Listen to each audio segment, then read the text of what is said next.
Voilà, voilà. Shalom, bonjour Monica, sois bénie, bienvenue. Eh bien, nous t'attendions, nous avons prié dans le nom de notre Seigneur Jésus-Christ. Vraiment, j'ai à cœur ce matin dans ma prière, en fait, de par mon expérience, je sais que donc plus que nous lisons la parole, plus que la parole vient nous toucher, parce que la parole, qui est la parole? Jean 1:1, la parole a été faite chair, la parole était Dieu, et donc plus nous méditons la parole, plus nous sommes dans la parole de Dieu, et bien plus, imaginez nos meurtrissures, nos blessures, des guérisons, il opère des guérisons. Il n'y a peut-être parfois pas besoin qu'un grand homme, un serviteur de Dieu vienne t'imposer les mains, mais nous avons, comme le Seigneur nous l'indique, donc en fait, les hommes ne se nourriront pas seulement que de pain, mais aussi de la parole de Dieu, parce que sa parole, elle guérit. Sa parole guérit nos meurtrissures, sa parole restaure nos âmes. Amen. Et donc, je prie vraiment dans ce sens-là pour toi, vraiment, ce matin, et pour quiconque écoutera ce message. Amen. Alors ici, je démarre l'enregistrement, donc... voilà. Donc, on fait un enregistrement aussi pour YouTube, qui sera installé sur YouTube.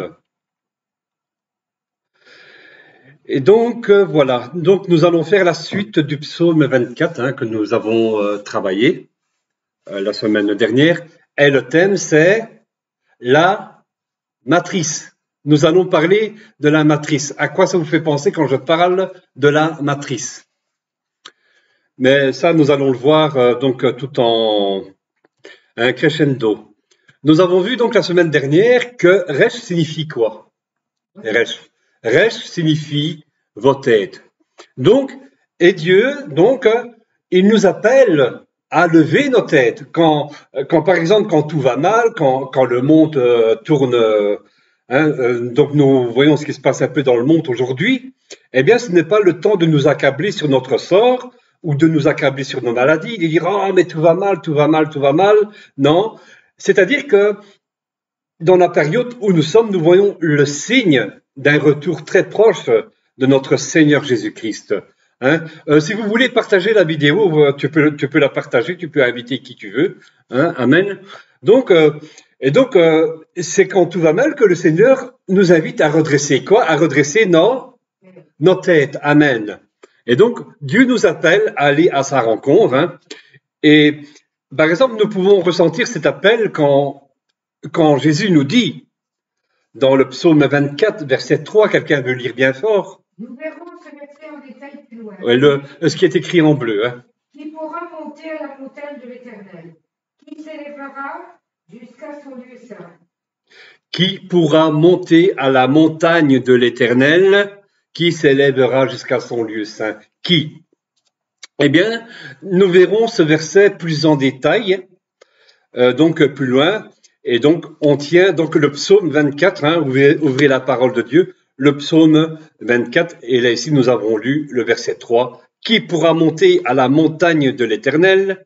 Qui s'élèvera jusqu'à son lieu saint? On avait dit quoi la semaine passée? Qui s'élèvera? Ben, ce sont ceux qui ont les mains pures, qui ont les mains innocentes, qui ne livrent pas leur âme au mensonge, à la calomnie, etc.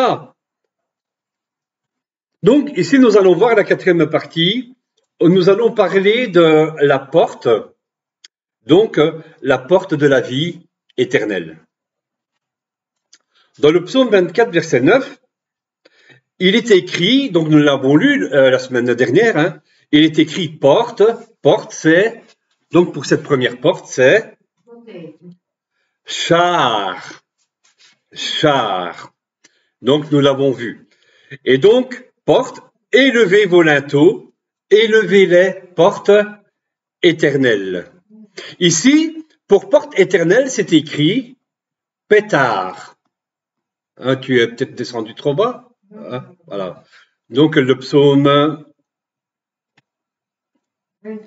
Voilà. Donc ici, c'est écrit donc pétard. Donc pour élever les portes éternelles, c'est écrit Petar Olam Vayavo. Pour Shahar, donc, c'est décrit par la porte du parvis.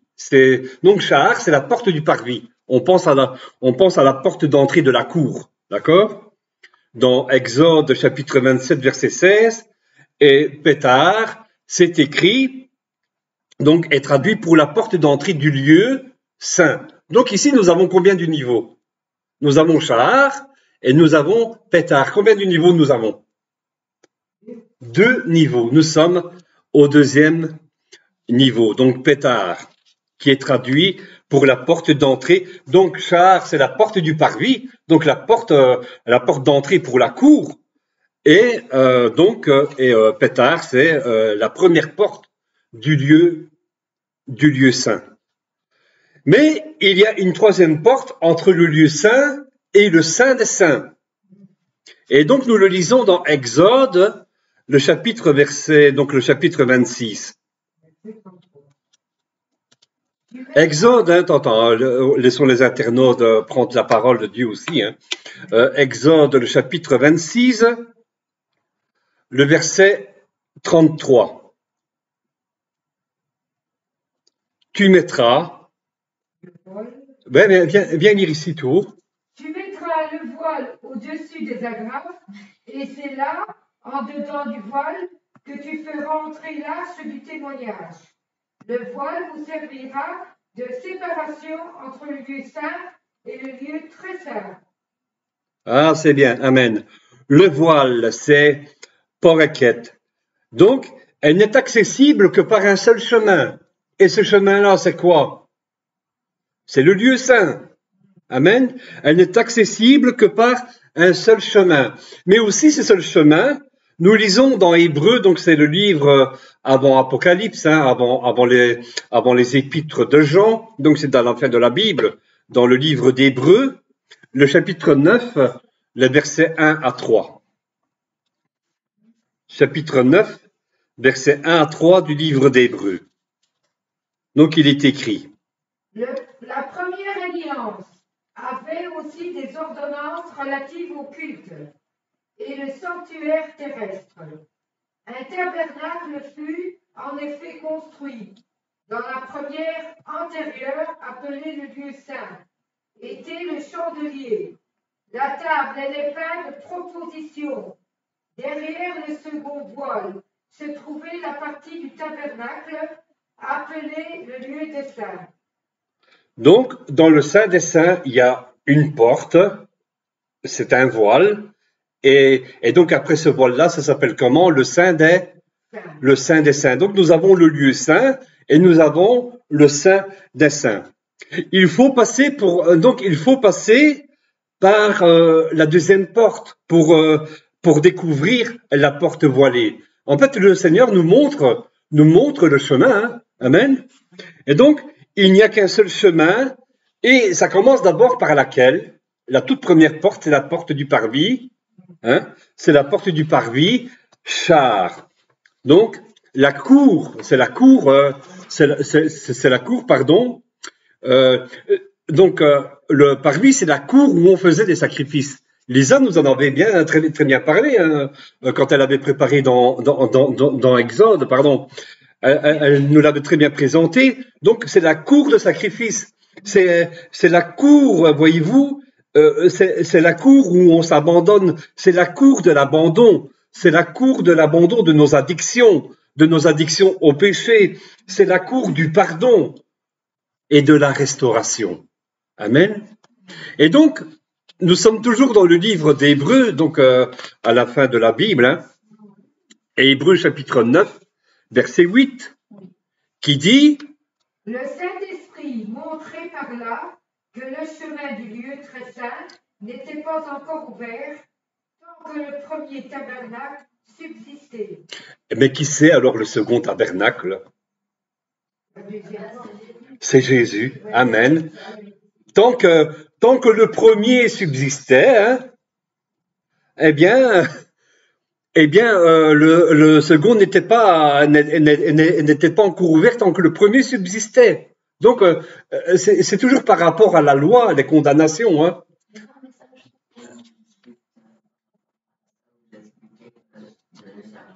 Oui, oui.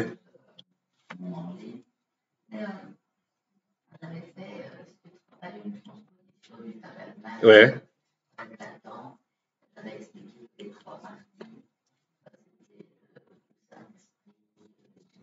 Ouais, ouais, ouais, ouais.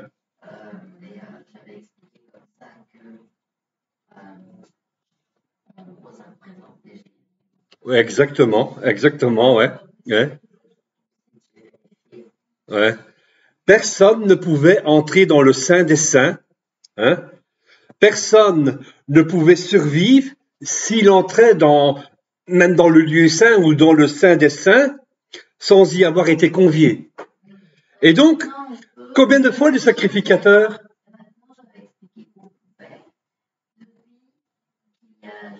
Voilà, ouais, exactement. Ouais.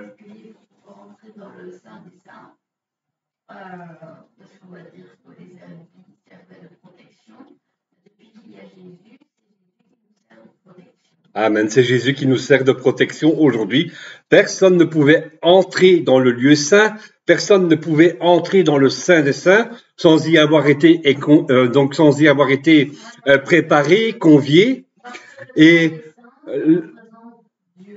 ouais, par Jésus-Christ. On doit passer par Jésus-Christ pour passer donc vers notre Père.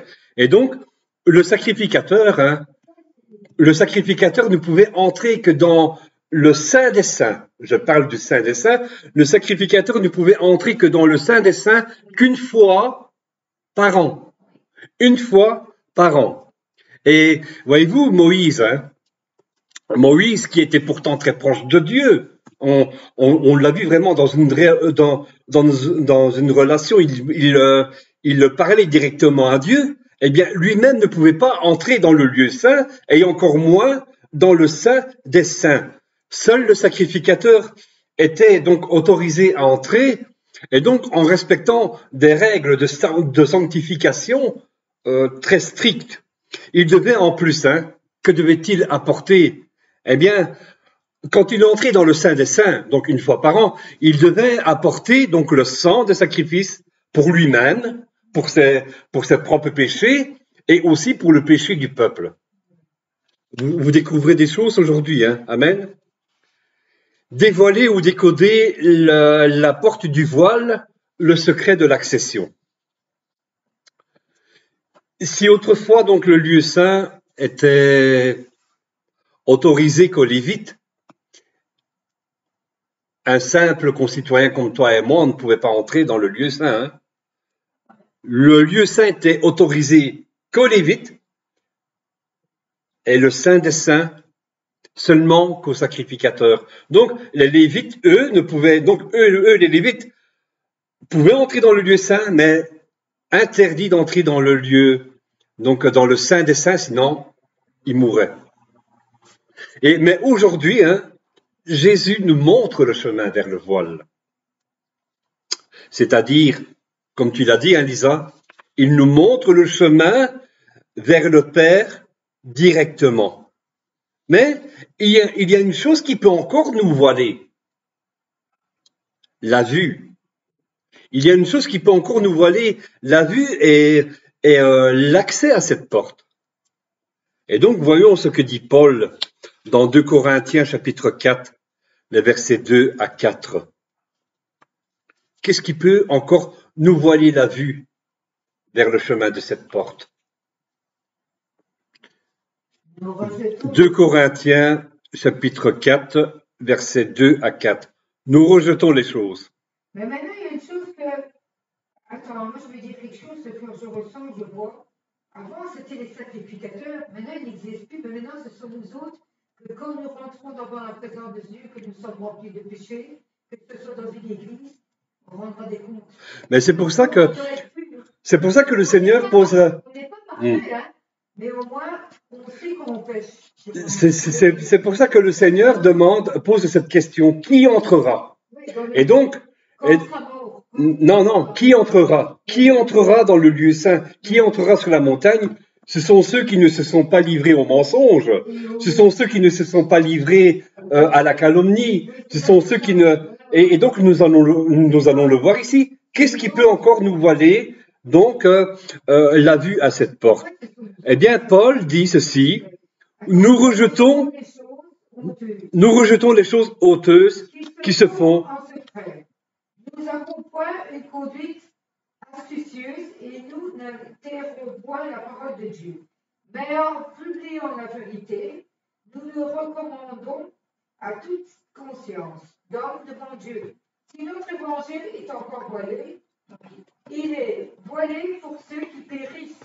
Voilà, là, tu as dit quoi? Si notre évangile est encore voilé? Pour ceux qui périssent. Voilà.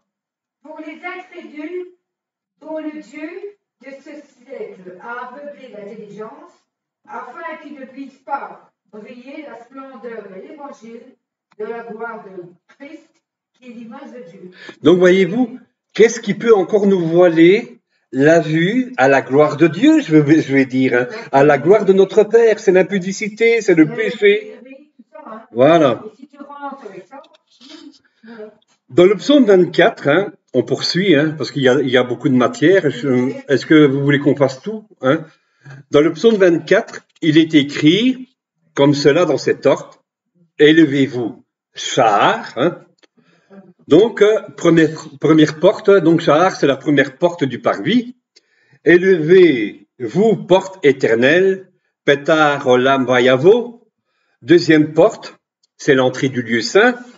Et ensuite, nous avons la troisième porte, poreket, donc c'est le voile. Cette porte, hein, voyez-vous, c'est un accès direct à la vie éternelle. Ce voile, hein, a été déchiré, donc de haut en bas, à la mort de Jésus-Christ, quand il a été sacrifié sur le poteau. Donc nous le voyons dans Matthieu, chapitre 27, versets 50 à 51. Et donc, mais cette porte, il n'y a que ceux qui la cherchent qui la trouvent. Et donc Jésus dit dans Matthieu, chapitre 6, le verset 33. Et donc ça, j'aimerais bien en fait que c'est un verset, on devrait faire ce verset notre chevet en fait. Donc cette parole doit être gravée dans notre cœur. Hein. Donc Matthieu, l'évangile de Matthieu, chapitre 6, verset 33, que dit-il?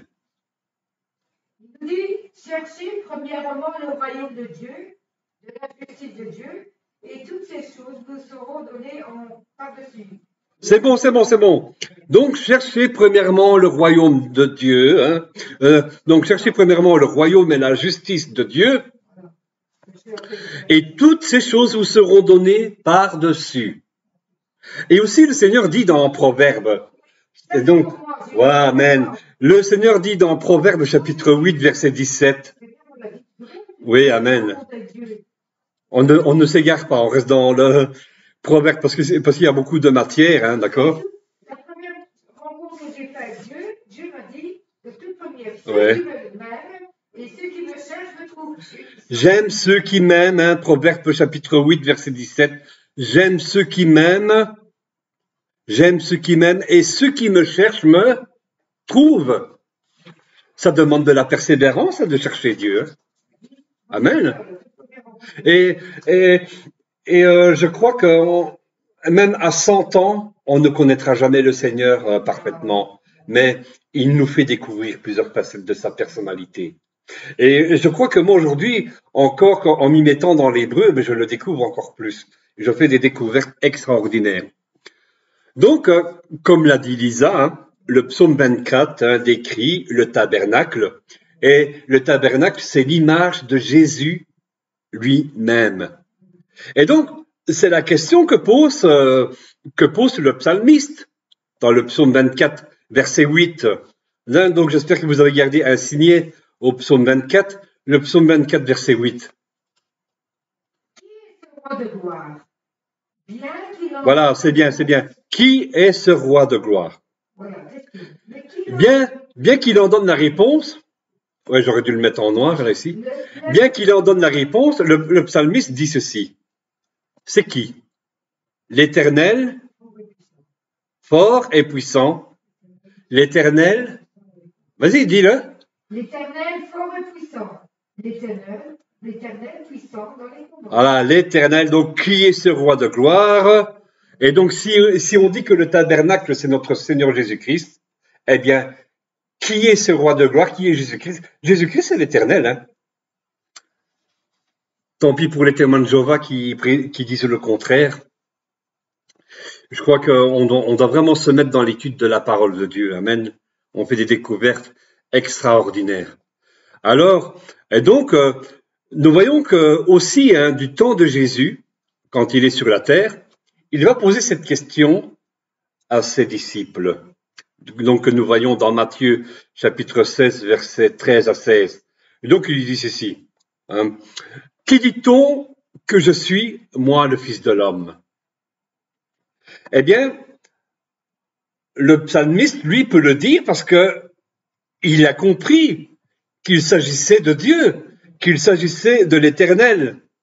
Et donc, comme Pierre qui lui répond, et donc nous voyons la suite. Donc, dans Matthieu chapitre 16, versets 13 à 16, ils répondirent, les uns disent que tu es Jean le Baptiste, les autres Élie, les autres Jérémie, ou l'un des prophètes. Et vous, leur dit-il, qui dites-vous que je suis? Simon-Pierre répondit, tu es le Christ, le Fils du Dieu vivant. Que Dieu existe. Je crois que les disciples savaient déjà que Dieu existe.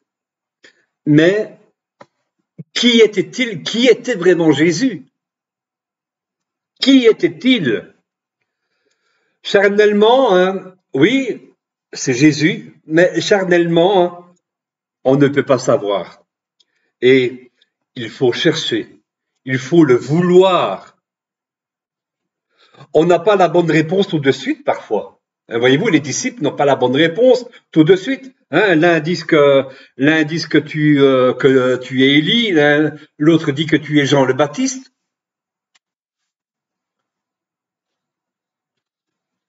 Mais Pierre reçoit la réponse car cela lui a été révélé. Cela lui a été révélé. Au verset 17, Jésus poursuit. Jésus, reprenant la parole, lui dit, « Tu es heureux, Simon, fils de Jonas, car ce ne sont pas la chair et le sang qui t'ont révélé cela, mais c'est mon Père qui est dans les cieux. » Comme tu l'as dit, Angela, ceux qui m'aiment, hein, j'aime ceux qui m'aiment et ceux qui me cherchent me trouvent. Parce que nous pouvons poser autant de questions. Hein, on dit que tu es Jean le Baptiste, on dit que tu es Élie. Je cherche à savoir qui tu es vraiment. Mais finalement, en fin de compte, on peut se tromper la première fois. Mais finalement, il y a un moment donné que c'est en cherchant que le Seigneur va venir nous donner la révélation. Amen. Qui est ce roi de gloire que vous me dites que c'est Jésus? Oui, c'est une bonne réponse. Mais et la question est, est-ce que vous le connaissez vraiment? Est-ce que je le connais vraiment? Est-ce que je le connais personnellement? Amen. Donc, le tabernacle, selon l'instruction donnée à Moïse, était, peut-on le dire, hein, comme nous l'avons vu, ici nous avons vu 2 niveaux, mais en fait, le tabernacle est séparé par 3 niveaux. Nous avons la porte du parvis, donc c'est la porte de la cour, où on déposait nos sacrifices, où on s'abandonne, hein, où on dépose nos fardeaux. Et puis nous avons la porte d'entrée du lieu saint, c'est là où le Seigneur nous montre le chemin vers qui? Vers le Père, vers la gloire, amen. Et ensuite, le 3e niveau, le voile qui sépare le lieu saint du saint des saints. Donc, nous avons en fait dans la vie spirituelle, dans notre cheminement spirituel, nous avons 3 niveaux d'élévation. Merci Seigneur. Nous avons 3 niveaux d'élévation Et c'est le cheminement du disciple dans sa vie chrétienne. Amen. Le parvis. Qu'est-ce qu'était le parvis? Eh bien, le parvis, donc, c'était donc, comme je l'ai un peu mentionné, c'était une vaste cour. Et c'est là qu'ont commencé les holocaustes, donc les sacrifices d'animaux, etc. Et donc, dans cette cour, il y avait, les hommes nous l'avaient vraiment très bien décrit, il y avait l'autel des holocaustes, il y avait la cuve d'airain aussi, hein, pour se laver les mains, se laver les pieds, se sanctifier, donc pour la sanctification. Et donc, dans le parvis, les fidèles venaient uniquement apporter les sacrifices, donc les sacrifices, pardon, j'allais dire les sacrificateurs, mais non, ils venaient uniquement apporter leur sacrifice pour leur pardon ou pour tout autre litige, et même pour des prières formulées, hein, pour des vœux, etc. Ils venaient apporter leur sacrifice, ils venaient apporter leur offrande qui était brûlée sur l'autel des holocaustes, et seul le Lévite était convié donc à cette tâche dans le lieu du parvis. Seul le Lévite donc prenait le sacrifice, prenait l'offrande et le consumait donc sur l'autel des sacrifices. Et donc ensuite, nous avons le lieu saint qui n'était accessible qu'aux Lévites, donc préalablement préparé, sanctifié, hein, se laver dans la cuve d'airain, tout, habillé, avec des habits pour la circonstance, ce n'était pas n'importe quoi. Tu n'arrivais pas là avec un pantalon troué, que sais-je. C'était vraiment strict. Et donc, les Lévites servaient d'intermédiaire entre Dieu et le peuple, le Saint des Saints. Ensuite, nous avons le voile du Saint des Saints qui n'était accessible, donc comme nous l'avons vu, qu'une seule fois par an au sacrificateur. Une seule fois par an, il pouvait y entrer. Nous allons là ici maintenant voir la matrice, le chiffre 40. On va faire un peu de calcul. Le chiffre 40. Quand on lit la description du tabernacle et puis le lieu saint et le Saint des Saints à l'intérieur de cette cour du parvis, donc nous avons le Saint des Saints, c'est encore une autre tente, hein. Eh bien, le lieu saint, il avait une longueur de 20 coudées sur 10 de large et 10 coudées de haut. Donc ça fait 20 plus 10, ça fait donc ce qui correspond à 40. Et savez-vous à quoi correspond le chiffre 40? Eh bien, c'est une découverte pour moi. Hein. Eh bien, ça correspond, parce que moi je ne suis pas une femme, mais toutes les femmes doivent le savoir, 40 correspond à 40 semaines. Et donc, c'est le cycle de la vie depuis l'embryon dans le ventre de la mère. Donc, c'est le cycle de la vie, donc depuis l'embryon dans le ventre de la mère. Le temps où va se former l'enfant avant de venir à la vie, 40 semaines correspond, je ne parle pas de naissance prématurée, hein. N'allons pas chercher des petits chichis, n'est-ce pas? Donc 40 semaines correspond à 9 mois de grossesse. Amen. Donc, vous voyez, le lieu saint, avec le Saint des Saints, donc, a une longueur de 20 coudées sur 10 de large et 10 de hauteur. Vous comprenez? Ça fait, quand vous additionnez le tout, 20 plus 10, ça fait 40. 40 semaines. Donc, là où les femmes, où l'enfant, où l'embryon se développe dans le ventre dans le ventre d'une mère, ça correspond à 9 mois. Dites Amen. Amen. Ah ben oui. Et donc, le Fils nous montre la voie. Le Fils en hébreu se dit Ben. Et donc, quand on étudie la valeur de Ben, eh bien, elle est de 52. Nous parlons de donc Ben, le Fils. Qui est le Fils? Avec un F majuscule. Qui est le Fils? Allô?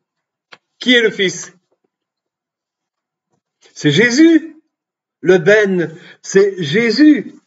C'est Jésus. Ben, donc, sa valeur est de 52. Et 52, c'est un multiple de combien? 2 fois 52 divisé par 2. 26, oui. 26 qui correspond au tétragramme. Yud et Vav. Donc, Yahvé. Et donc, est à 4 fois 13. 4, 40, n'est-ce pas? 4 fois 13. Le nombre 13 correspond à l'unicité de Dieu, mais aussi à l'amour, à son amour inconditionnel. Et aussi, nous lisons dans Deutéronome, le chapitre 6, verset 4, Shema Israël, Adonai Eloheinu, Adonai Yahvé Echad. Donc, écoute Israël, l'Éternel, notre Dieu. Et donc, moi, je préférerais la version, ici, nous lisons dans la version second 21, donc la nouvelle version. Donc, nous lisons, est le seul éternel, mais je préférerais dire, écoute Israël, l'Éternel, notre Dieu, est un. Echad. Donc, dans l'évangile de Jean, eh bien, Jean nous le rappelle. Le Seigneur est quoi? Le Seigneur est un. Donc, l'unicité de Dieu. 13 nous rappelle l'unicité de Dieu. Donc, quand Jésus dit dans l'évangile de Jean, chapitre 10, verset 30, moi et le Père, nous sommes un. Moi et le Père, nous sommes un. Donc, mais après que Jésus a dit ça, eh bien, les Juifs ont voulu le lapider. Pourquoi? Parce que, selon eux, il faisait un blasphème. Voilà. Donc, selon eux, il faisait un blasphème. Ils voulaient le lapider. Donc, Jésus lui demande, pourquoi voulez-vous me lapider? Et donc, il y répond, ce n'est point pour une bonne œuvre que nous te lapidons, mais pour un blasphème, parce que toi qui es homme, tu te fais Dieu. Moi et le Père, nous sommes un. Et donc, on retrouve encore un peu de calcul, on retrouve dans la proclamation Shema Israël, on retrouve la grandeur de Dieu. Et donc, on retrouve donc la proclamation Shema Israël, la grandeur de Dieu. Donc, par exemple, quand on fait le calcul de Shema, eh bien c'est 410, plus Israël 541, plus le tétragramme, je dirais le nom, Adonai, 26, Eloheinu 102, donc Elohim, Eloheinu 102, Adonai, donc le tétragramme, Yod et Vav, 26. Donc nous sommes, en additionnant le tout, à 1118. Et à quoi correspond 1118? Eh bien, si nous, donc, vous voyez, remonte un peu, voilà. Tu vois là, ici les caractères en grand, c'est Elohim. Donc, tu lis de droite à gauche, c'est la lettre Aleph, la lettre Lamet, donc la lettre E, la lettre Yud et la lettre Mem. Donc, c'est Elohim. Et donc, Mem, c'est 40. Yud, c'est 10, plus E, donc 5, plus 30 Lamet, plus 1 Aleph, ce qui fait 86. Et donc, voilà, oui, voilà. En fait, tu comprends pourquoi en fait il faut le faire par Zoom, parce qu'avec Zoom on peut partager le document et comprendre. Voilà, ici je vais le partager sur la page. Voilà ici. Et donc nous avons Elohim, c'est 86.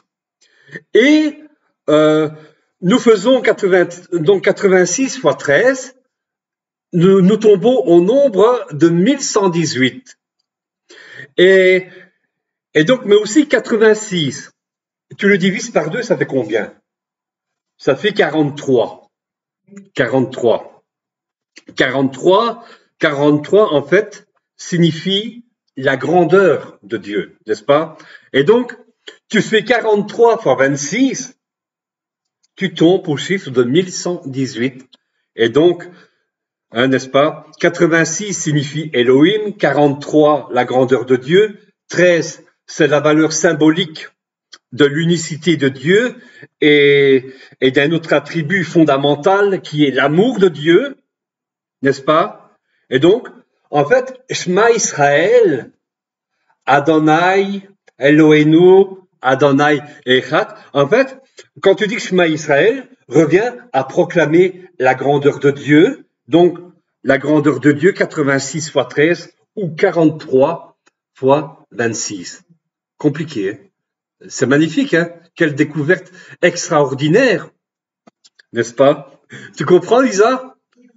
Amen. Donc, amen. Hein? Ici, nous en avons fini avec les chiffres, mais donc, je vais vous faire voir en fait qui est le tabernacle, qui est le Père. Le tabernacle, c'est comme l'a dit, j'allais dire Jésus, comme l'a dit Lisa. Elle en a eu la révélation, moi je pense, hein, en faisant des recherches. Le tabernacle, c'est Jésus. Le psaume 24, quand il nous parle de porte, c'est le chemin que le Seigneur nous montre. Il nous montre, voilà, c'est par ce chemin-là que vous devez entrer. Moi, ce que j'attends de vous, qui entrera? Qui entrera dans ma demeure? Qui entrera dans ma maison? C'est celui qui a les mains pures, innocentes, qui ne livre pas son âme au mensonge, qui ne livre pas son âme à la calomnie, qui ne livre pas son âme au péché. Amen. Nous avons vu que même signifie aussi, dans notre cours précédent, eau. Donc, et sa valeur est de 13. 40. L'eau, c'est la vie. C'est la vie que le Seigneur Jésus nous donne. Et donc, dans Apocalypse, chapitre 13, verset 17, il est écrit, l'eau, c'est la vie, hein, n'est-ce pas? Donc, Apocalypse, chapitre 7, verset 17. Car l'agneau qui est au milieu du trône les paîtra et les conduira aux sources des eaux de la vie, et Dieu essuiera toute larme de leurs yeux. Voilà, car l'agneau est au milieu du trône, les paîtra et les conduira aux sources de la vie. L'eau, c'est la vie. Amen, on peut le proclamer. L'eau, c'est la vie. Et qui est cette eau? Jésus, amen. 13 représente aussi en fait, combien d'attributs a Dieu, hein? 13. Dieu a 13 attributs qui, en gros, si on fait le résumé des 13 attributs de Dieu, eh bien, va nous parler de compassion, va nous parler de la miséricorde.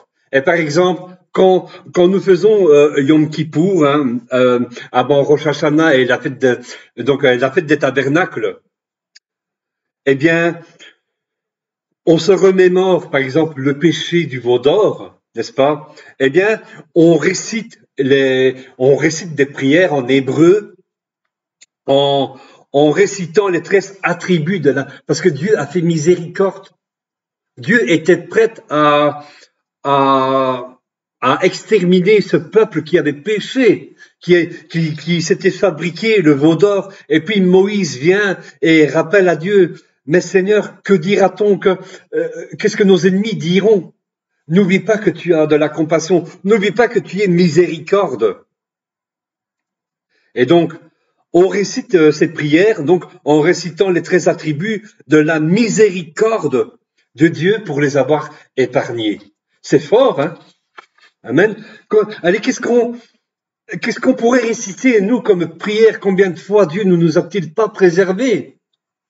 Nous sortions en rue, combien de fois Dieu n'a-t-il pas mis des barrières pour pas que nous ayons un accident ou autre? Donc, nous avons vu 52. 52, c'est donc c'est un multiple de 26, hein, donc 2 fois 26. Et en fait, qu'est-ce que c'est? C'est le Père et le Fils. C'est le Père et le Fils qui ne font qu'un. C'est le Père et le Fils réunis qui ne font qu'un. Moi et le Père, nous sommes un. Dieu est Père, Dieu est Mère, hein, n'est-ce pas? Et donc, si nous nous plongeons dans les textes bibliques, hein, eh bien, en faisant une étude très profonde là-dessus, amen, eh bien,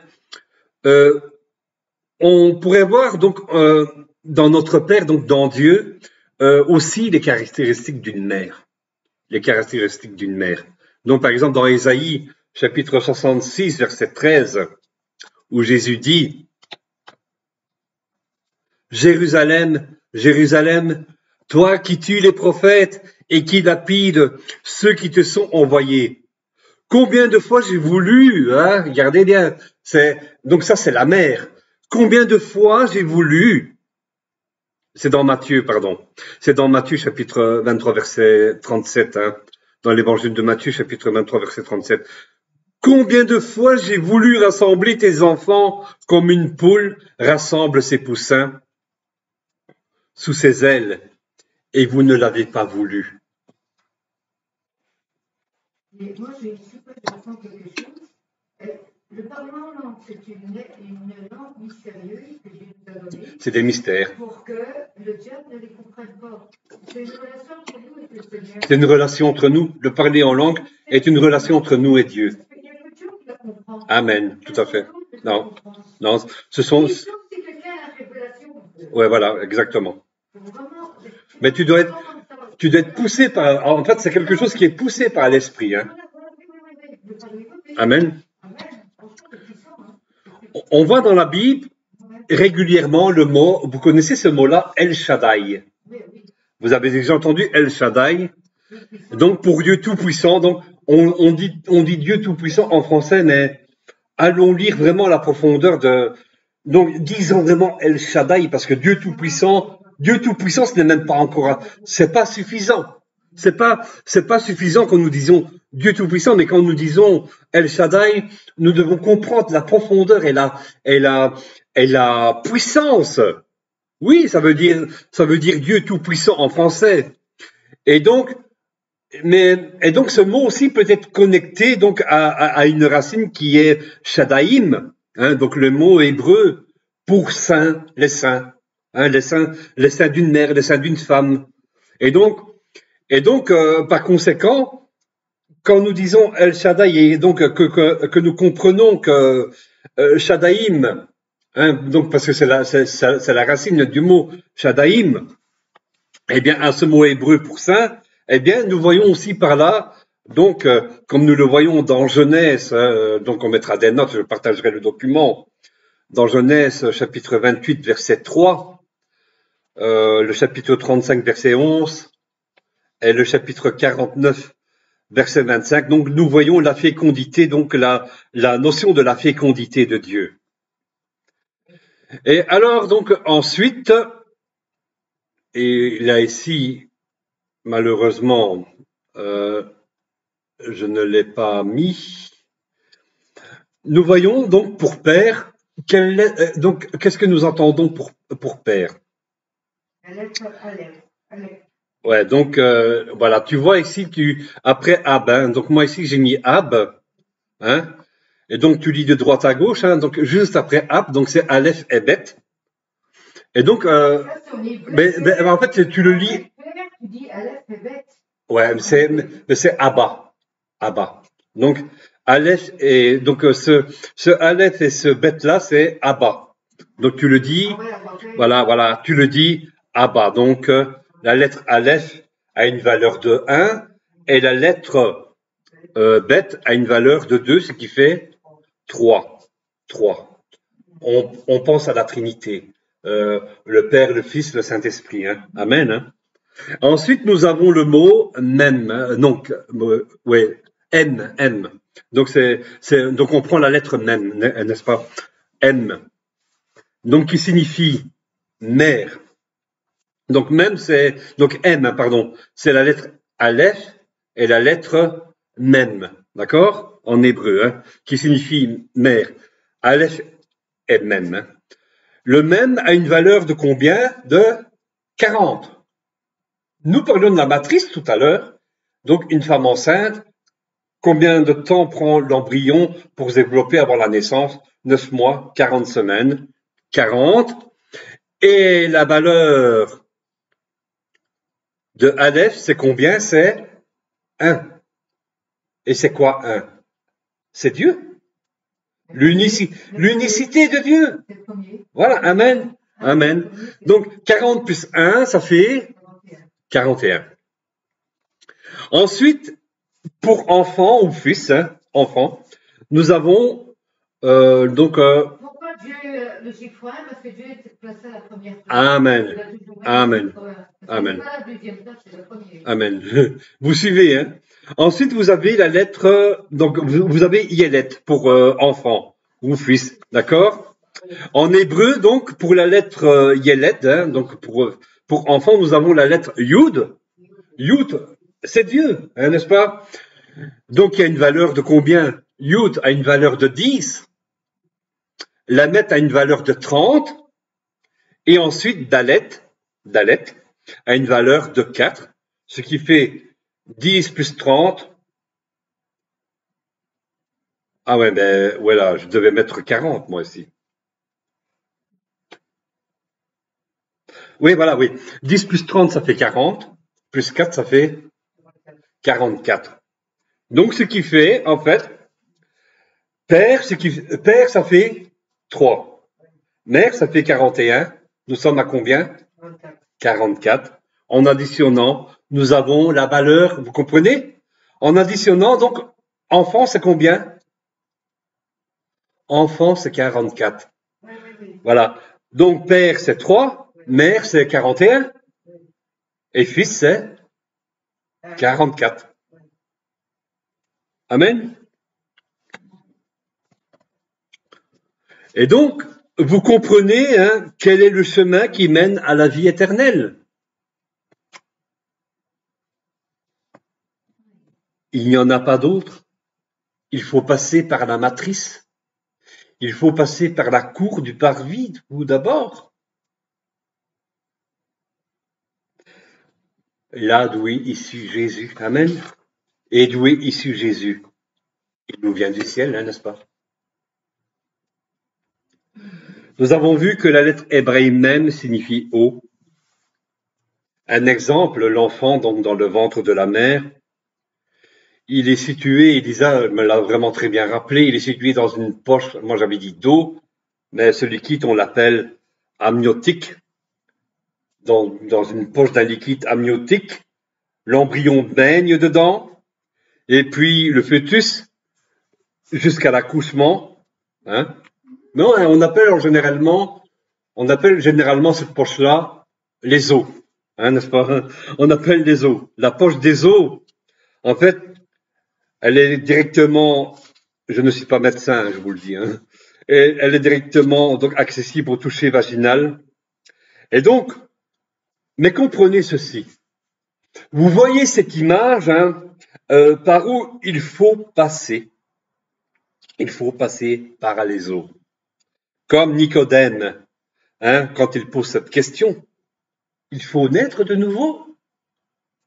Est-ce que je dois retourner dans le sein, quand Jésus dit qu'on doit naître de nouveau, est-ce que je dois retourner dans le sein de ma mère?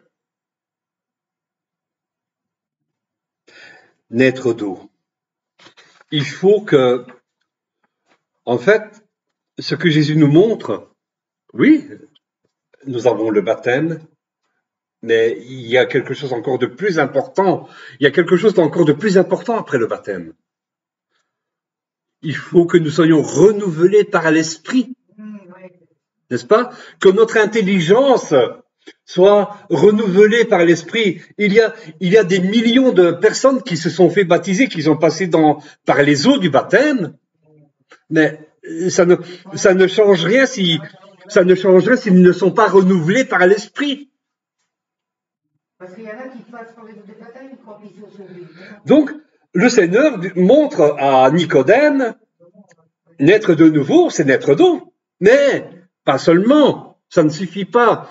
Naître par l'Esprit. Donc, être renouvelé par l'Esprit. Donc, c'est-à-dire que en fait, le baptême, c'est un engagement. Dans notre vie, il doit y avoir un changement radical. Il doit y avoir un changement radical. Nous le voyons dans l'évangile de Jean, le chapitre 3. Amen. Mais le plus important, c'est d'être renouvelé par l'Esprit. Amen, tout à fait. Donc, nous le voyons dans Jean, chapitre 3, versets 1 à 15, n'est-ce pas, hein? Non, ça c'est encore... je ne l'ai pas noté parce que, bon, après c'est trop long à lire. Hein. Et donc, en Christ, hein, nous vivons, en fait, une nouvelle naissance. Nous devenons une nouvelle créature, comme le dit Paul. Hein, donc, prenons la Bible dans 2 Corinthiens, chapitre 5, le verset 17. Il dit, si quelqu'un est en Christ, il est une nouvelle créature. Les choses anciennes sont passées, voici toutes choses sont devenues nouvelles. Donc, si quelqu'un est en Christ, il est une nouvelle créature. Et donc, un enfant, quand il naît, il n'a pas l'intelligence tout de suite. Il doit s'éduquer, les parents vont l'éduquer, les parents vont le former. Un bébé ne parle pas français, ne parle pas anglais tout de suite. Et en fait, son cerveau va enregistrer les choses et il va parler comme toi à moi. Amen. C'est cela. Hein? En fait, naître de nouveau, naître d'eau, mais d'esprit, c'est-à-dire que nous devons recevoir de Dieu. C'est pas en restant assis dans ton fauteuil, dans ton divan, dans ton canapé, et puis que tu n'es qu'à écouter. Mais si toi tu ne fais pas ta part, nous devons aller nous-mêmes, hein, personnellement, je le dis personnellement, nous devons nous-mêmes aller nous connecter à la source. Aller chercher notre éducation de la part de Dieu, naître de l'esprit. Amen. En fait, nous recevons le langage de Dieu. Hein. Amen. Dans la matrice, nous passons donc par les eaux. N'est-ce pas? Amen. Ensuite, nous allons voir donc un autre exemple. Les eaux du déluge, qui préfiguraient par exemple les eaux du baptême. Combien de personnes ont été sauvées? 8. Et que représente 8? C'est la révélation, c'est le salut, n'est-ce pas? Donc 8 personnes furent sauvées. Et donc, c'est-à-dire que pendant cette période-là, passée par les eaux, eh bien, on fait mourir notre vieille nature, pour interpréter ce que dit 1 Pierre, chapitre 3, les versets 18 à 21. Nous devons faire mourir notre vieille nature. Les eaux. Donc, par les eaux du baptême, par les eaux. C'est ce que Jésus montre à Nicodème. Hein. Beaucoup d'entre nous, donc, sommes passés par les eaux du baptême, mais ce n'est pas suffisant s'il n'y a pas d'engagement. Au temps du déluge, Noé et sa famille sont montés dans l'arche, chiffre 40. Combien de jours il a plu? 40 jours. Et 40 nuits. Alors Dieu se souvient, il fait passer la pluie, il fait cesser la pluie, il coupe les vannes là dans les cieux. Vous savez que les cieux sont chargés d'eau. Hein? Shamaïn.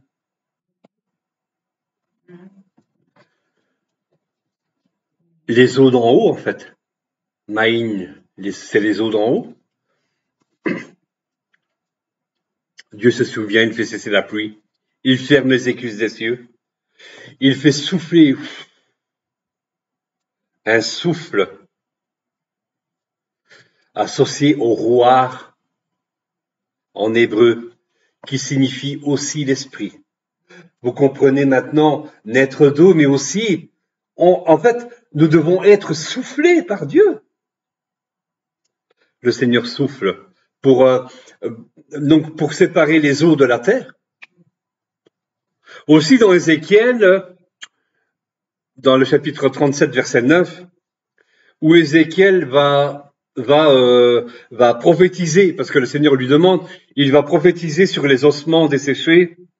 Et donc il dit ceci, Ézéchiel 37, verset 9, « L'Esprit vient des quatre vents. » Donc l'Esprit souffle sur les eaux.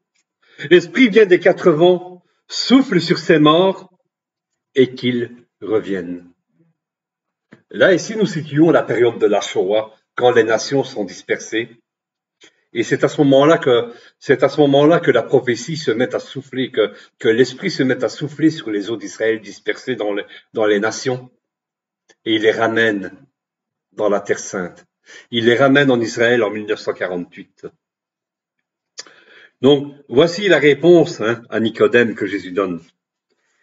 Il faut faire mourir notre vieille nature par les eaux et renaître par l'esprit, c'est-à-dire être renouvelé dans l'esprit, renouveler donc l'esprit donc de notre intelligence. Amen. Le Fils nous indique qu'il n'y a qu'un seul chemin pour la vie éternelle. Mais par où commence ce chemin? Donc nous avons vu qu'il y avait 3 niveaux.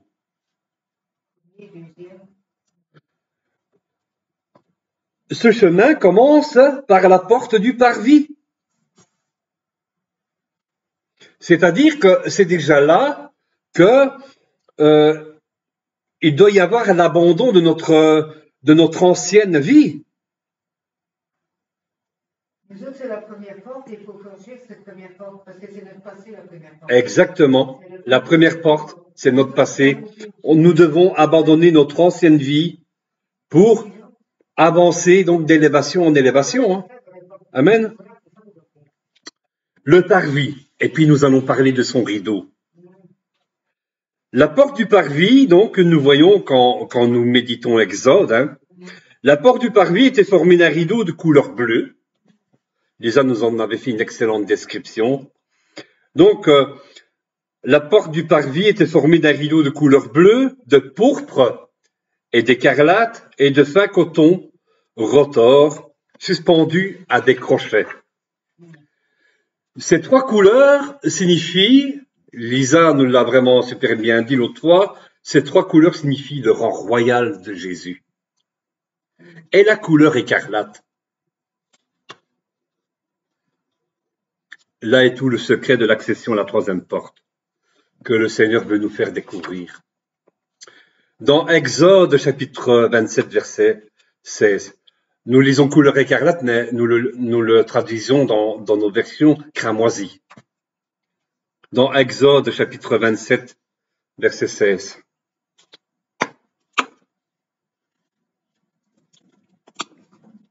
Nous lisons, « Pour la porte du parvis, il y aura un rideau de combien de coudées?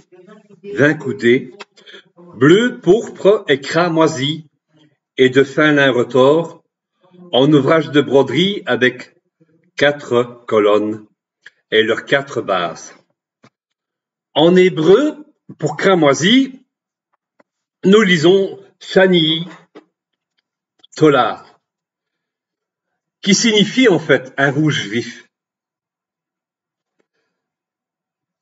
Un rouge vif.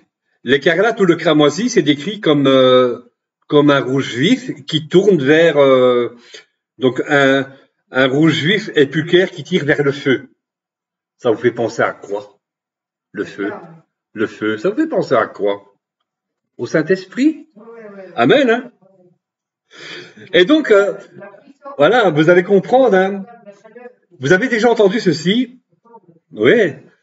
Euh, ça va nous rappeler ceci. Donc, ce que Jean le Baptiste a dit à propos de Jésus. À propos de Jésus dans Matthieu, chapitre 3, verset 11. Donc, je vous dis que le rouge écarlate, le cramoisi, donc est un vif plus clair qui tire vers le feu. Hein? Et donc, que dit Jean le Baptiste dans Matthieu chapitre 3, verset 11? il dit, moi je vous baptise d'eau pour vous amener à la repentance. Mais celui qui vient après moi est plus puissant que moi. Et je ne suis pas digne de porter ses souliers. Lui, il vous baptisera du Saint-Esprit et de feu. C'est Jésus, Dieu qui est venu. Ça y est déjà. En gros, si nous comprenons le niveau, hein, Jean le Baptiste baptise de quoi? D'eau. Et ça signifie quoi? Il le dit. L'eau. Le baptême d'eau, ça signifie quoi? La repentance. C'est le baptême de repentance. Et en fait, j'abandonne mon ancienne vie que je l'enterre. Hein? C'est le baptême de repentance. Mais Jésus, lui, que fera Jésus? Il vous baptisera du Saint-Esprit et de feu. C'est son rôle au Saint-Esprit. Waouh, amen. Vous avez soif là, je vois. Et donc, je vais développer ici vous allez apprendre quelque chose. Hein. Comme Jean-Baptiste, on baptise d'eau, mais Jésus fait le reste. Amen. Nous sommes des Jean-Baptiste en fait. Non, on n'est pas des Jean-Baptiste. Oui. D'accord, ouais. Et Jésus fait le reste. Oui, très bien. Oui, c'est très bien. Ouais, très bien. Amen, ouais, très bien. Et donc, j'ai développé la couleur cramoisie parce que ça ne veut pas dire que ça cramoisie, hein. La couleur écarlate, la couleur cramoisie, ça va bien plus que ce que tu ne peux l'imaginer. Voilà. On va parler d'un vert. Le vert, je vais pas parler de la couleur verte, mais d'un insecte. Je vais parler d'un insecte. Je vais parler d'un ver. Un ver. Nous avons vu donc Shani, Tola, hein, on ne dit pas at, mais Tola, donc pour un rouge vif. Mais ensuite, Tola veut dire quelque chose. Eh bien, dans l'hébreu, si on étudie la racine, elle est traduite en général par un ver ou un vermisseau. Mais t'imagines comment les gens devaient faire tous ces vêtements vraiment, comme le Seigneur avait demandé, hein? T'imagines qu'ils allaient tendre, les mettre, les couder, tout ça, vraiment les vêtements, vraiment c'était des trilles comme ça. Hein? On va poursuivre ici, je ne vais pas couper le fil, hein, parce que c'est vraiment... Ici, parce que ici, c'est vraiment magnifique. Donc, vous voyez, Tola signifie donc est traduit généralement donc Shani Tola c'est la couleur écarlate, le cramoisi. En fait, c'est pas du moisi, hein. C'est un rouge qui tourne vers le feu, en fait, qui tire vers le feu. Mais non, ce n'est pas vert. Vert, en fait. Ouais. Non, ce n'est pas vert du tout. En fait, Tola signifie Tonara, c'est du rouge avec du jaune en fait. Mais Tola, en fait, donc est traduit généralement par un vermisseau, un insecte, un vermisseau. Et donc, nous allons voir ici le cycle de la vie. La femelle, donc le ver, hein, la femelle est prête à pondre. Qu'est-ce qu'elle fait? C'est sa nature, hein, elle est merveilleuse, sa nature. Elle va attacher son corps fermement à un tronc, à un arbre. Elle va s'y attacher fermement. Et elle ne pourra plus quitter ce tronc. Elle ne pourra plus quitter cet arbre. Elle ne pourra plus quitter ce bois. Comprenez? Comprenez en fait, hein, le ver qui s'attache si fermement au bois pour pondre ses œufs. Comprenez en fait que c'est cette alliance que Jésus a fait avec nous. Ça vous fait penser à quoi? Jésus s'est attaché fermement au bois pour nous. Et personne, ni le diable, ne peut le faire quitter ce bois et briser l'alliance qu'il a conclue avec nous. Cette alliance qu'il a faite pour nous. Le ver, waouh. Le vermisseau, donc le ver, dépose ses œufs sur le bois, sur le tronc, sur l'arbre. Il dépose ses œufs. Et en fait, il va les garder sous son corps. Elle les protège jusqu'à ce que les larves soient capables d'entrer elles-mêmes dans le cycle de la vie. Oui, comme les papillons. Le cycle de la vie. Ainsi, il en est de même pour ceux qui demeurent en Jésus-Christ. Ils sont, en fait, à partir du moment où ils décident de s'engager avec Dieu, le Seigneur leur promet, je serai avec toi tous les jours.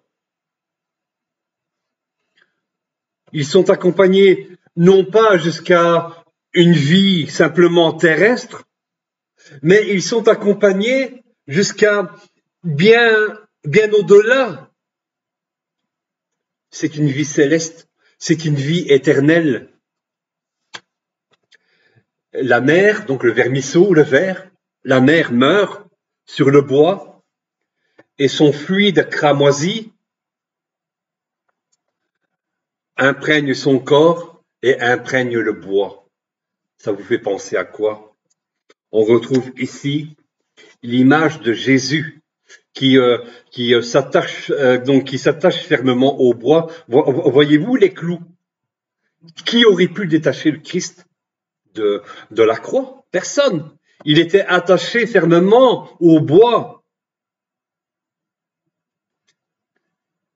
Jésus finit par mourir, son sang précieux coule sur le bois, se répand sur le bois. Le sang précieux de notre Seigneur Jésus se répand sur le bois auquel il est attaché si fermement pour nous, pour garder cette alliance avec nous. Ce n'est pas les Romains qui lui ont ôté la vie. Ce n'est pas les Romains qui lui ont ôté la vie, c'est lui qui a donné sa vie sur le bois. Il s'est livré lui-même, alors que, savez-vous, dans le jardin de Gethsémani, ce disciple qui coupe l'oreille d'un Romain, est-ce que tu crois que je n'aurais pas pu faire appel à 12 légions, à une armée de 12 légions d'anges? Oui, mais Jésus a remis l'oreille parce qu'il fallait que la prophétie s'accomplisse. Le psaume 22, verset 7, pour vous montrer cette histoire du ver, donne cette remarquable description. Et moi, je suis un ver et non un homme, l'opprobre des hommes et le méprisé du peuple. Et moi, je suis un ver et non un homme, l'opprobre des hommes et le méprisé du peuple. Et là, vous voyez l'image. Vous allez voir une larve sur un tronc d'arbre, un tronc à terre, vous allez voir une larve dessus, vous allez prendre, non? Que diriez-vous? Vous allez mépriser ce tronc d'arbre. Vous n'allez même pas oser toucher ce tronc d'arbre. Vous allez avoir du dégoût pour ce tronc d'arbre. Ainsi Jésus nous le voyons comme un ver, comme quelque chose il est l'opprobre des hommes, il est le méprisé. Et donc, il nous montre en fait à quel point, en citant ce psaume-là, il nous montre à quel point il sera méprisé par beaucoup d'entre nous encore aujourd'hui. Va dire, sors dans la vie, va dire que tu crois en Jésus. N'est-ce pas? Donc, la porte de ce parvis, le rideau de couleur pourpre, est cramoisi, donc de couleur bleue, pourpre, cramoisi, eh bien, est suspendu à des crochets. D'accord? Est suspendu à des crochets. Dans le tétragramme, là, ici que vous voyez, là, ici en bas de l'image, hein, vous voyez ici le tétragramme, hein, Yud Evae, ou Yahvé, hein, n'est-ce pas? Nous le traduisons plus comme ça. Eh bien, vous voyez donc vous lisez de droite à gauche, hein, vous avez un Yud, un E, et puis vous avez le Vav là au milieu, hein, donc entre le E et le E, donc vous avez le Vav. Et le Vav signifie quoi? Le Vav signifie un crochet ou un clou. Oui, hein, voilà. Et donc, cette porte nous montre qu'il n'y a qu'un seul chemin pour la vie éternelle. C'est notre Seigneur Jésus crucifié sur la croix. Amen. Voyez-vous, dans le tétragramme, nous avons deux H, hein. Donc on dit, et donc en fait on le prononce presque comme un souffle, hein. Et nous avons le Vav qui forme un crochet. Et nous pouvons imaginer que ces deux H, nous les comparons à ce rideau, hein. Ces deux H sont suspendus à ce crochet, n'est-ce pas? Sont suspendus à ce crochet. Le H se prononce comme un souffle. Dans Genèse, hein, par exemple, le chapitre 2, verset 7, eh bien, nous pouvons imaginer à quoi tient la vie. Il est écrit que quand Dieu forma l'homme, eh bien, il souffla un souffle. En hébreu, ce premier mot, c'est nefesh.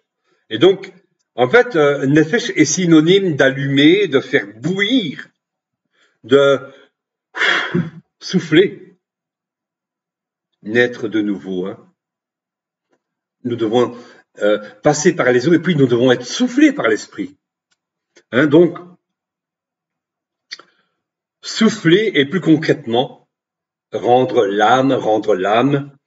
Et donc, il souffla dans ses narines, n'est-ce pas? Nefesh, un souffle, neshama. Ouais. Ouais. Et comme un genre de R, c'est les portes du parvis. Amen. Ça peut, tu vois, les clous. Et là, tu vois, les portes du parvis, parce qu'il faut marquer la porte du parvis, le rideau de couleur bleue, pour les chromosomes. Parce que si tu traduis la lettre E, en hébreu, rien que la lettre E, en fait, elle signifie barrière. Voilà, c'est une porte. Amen. Donc, elle a ici, en fait, entre eux, tu as, imagine le lieu saint, puis tu dois passer par Yeshua, par Jésus. Tu as le lieu saint, tu dois passer par Jésus pour passer au Saint des Saints. Et là, c'est la tente, le petit crochet haute. Oui, amen. Et ça, attends, la porte, le clou de Jésus, et là, le petit crochet, c'est la tente. Amen. Un point d'interrogation, ça peut être Donc, il est écrit, il souffla, donc, nefesh, dans ses narines, un souffle, neshama. Donc ici, nous lisons aussi un souffle. En français, il est écrit la même chose. Mais ici, en hébreu, c'est traduit neshama, donc un souffle de vie. Neshama, en hébreu, c'est l'âme intellectuelle, c'est le siège de l'institution de la raison, l'esprit, n'est-ce pas? Et ce niveau est relié à la source divine qui contient cette étincelle que chacun a reçue à la naissance. Naître d'eau, c'est bien, mais naître d'esprit. Il faut, nous avons cette étincelle et nous devons la connecter avec notre Père. Amen. Le souffle de vie, le souffle de la vie éternelle. Jésus est venu pour nous réconcilier avec la source divine, notre Père. Il est la liaison entre nous et le Père, le Vav. Le crochet, donc, c'est Jésus sur le bois qui maintient la vie, et sans lui,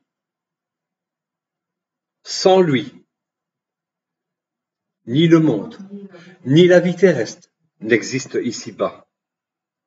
L'image de la deuxième porte, le lieu saint, c'est le cycle de la vie. C'est le cycle de la vie à partir du moment où tu t'abandonnes à la porte du parvis. Je laisse mon ancienne vie, je fais mon cheminement. C'est le cycle de la vie qui nous conduit vers la troisième porte, vers le voile, la porte de la vie éternelle. Nous l'avons vu, donc, qu'à un moment, deux portes se présentent devant nous. L'une est resserrée et l'autre est plus large. Et ce que dit Jésus, il y en a beaucoup qui prennent cette porte large. Mais peu entrent par la porte étroite. L'étroite, c'est la tente. Le tabernacle, la vie éternelle en fait. Voilà, d'accord? C'est le voile. Voilà, il faut pas franchir. Mais nous l'avons vu dans le cours précédent que beaucoup prennent cette porte large et spacieuse, mais peu franchissent cette porte étroite et resserrée. Amen. Le clou, donc, est venu. En fait, c'est vraiment quelque chose de remarquable et le Seigneur ne nous oblige en rien. Le clou est venu pour nous réconcilier à la vie céleste. Mais encore, faut-il l'accepter? Et cela dépend de nous. Suivre ce chemin est un choix libre, c'est un choix personnel. Donc la vie éternelle, c'est quoi? C'est la troisième. La vie éternelle, c'est la troisième porte. La vie éternelle, c'est le voile dont le Seigneur nous donne un libre accès, puisque à sa mort, le voile a été déchiré du haut en bas. Mais nous devons passer par lui. Amen. Quand nous sommes dans la matrice, eh bien, nous demeurons et nous devons demeurer sous la protection de Dieu. Quand nous sommes dans la matrice, nous sommes sous la protection de Dieu. En fait, ça rappelle ce que beaucoup disent. Oui, le chrétien peut-il perdre le salut? Le chrétien peut perdre le salut. Non. En fait, perdre le salut, c'est impossible. Mais moi, je peux m'éloigner. L'éloigner, oui, mais pas le salut. Non. Le salut sera toujours là. Amen. C'est ça qu'on perd pas le salut.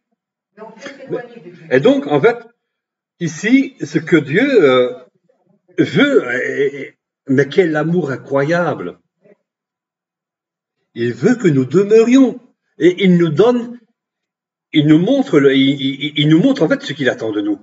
Qui entrera dans ma demeure? Qui montera à la montagne? C'est celui qui a les mains pures, les mains innocentes, qui ne livre pas son âme au péché, à l'impudicité, qui ne livre pas son âme au mensonge. Voilà, le psaume 24 parle à chacun d'entre nous. Amen. Dieu veut que le Seigneur, notre Père, veut que nous restions dans la matrice. Et que, donc, c'est, quand nous sommes dans la matrice, je vous ai parlé du ver. Le ver garde ses œufs, les protège. Donc, quand nous sommes dans la matrice, nous sommes protégés. Et donc, Dieu veut que nous restions dans la matrice, sous la protection. Il veut que nous y demeurions. Mais ça, c'est un choix. Hein? Amen. Voilà. Donc ici, c'était la deuxième partie. Je sais que c'est long. Ici, c'était la deuxième partie. Nous verrons donc la troisième partie la semaine prochaine. Et donc à Julie, on se retrouvera pour à Julie, à Soigny, oui, en Belgique, pas loin de Bruxelles. Donc on se retrouvera pour le Shabbat. Voilà. Voilà. Donc est-ce que vous avez des questions?